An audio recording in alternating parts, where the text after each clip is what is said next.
I was working from a photograph taken on a wintry day, and I wanted to make a drawing which gave the impression of something of the time and place, as well as just being a record of the composition. So I knew I wanted to use tone in order to achieve that. So I worked with a 6B pencil and worked really quite small in order that I could add a lot of tone quite quickly, keep working across the whole drawing without it becoming laboured.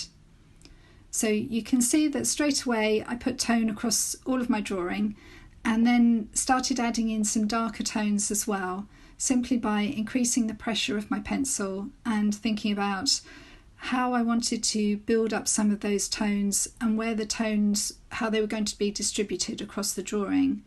So I wanted to include some of my stronger tones in the foreground, where I was also going to have quite a lot of contrast, and then have a kind of midsection and the palest tones towards the back of the drawing. And you could see me there just using an eraser to take away the graphite that I'd put on the sky. But I didn't take all of it away. I really liked the fact that you could still see some of it left on the paper, and that was quite important to me. So I wanted to create a cohesiveness within the drawing by making sure that there was pencil marks across the whole drawing, rather than having some areas which were just the open paper.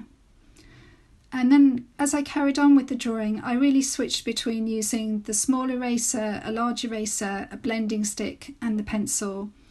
And I was trying to create a sort of interest with the way that the pencil sat on the paper so that it wasn't the same across the whole drawing.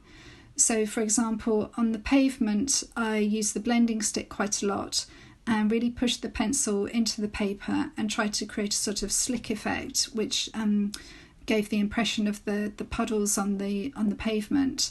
Whereas for the building and the sky, I kind of left those alone, because I rather liked the softness of the way that the initial pencil marks had sat on the paper and brought out a little bit of the texture of the paper. So it was trying to create a bit of contrast within the drawing, even though it was all pencil. Then I went back, I changed the top of the bench because I got it wrong, and added in a little bit more definition, and hopefully you can see I haven't been too specific in trying to record all of the features, but I've tried to create an urban landscape which gives the impression of being there on the day.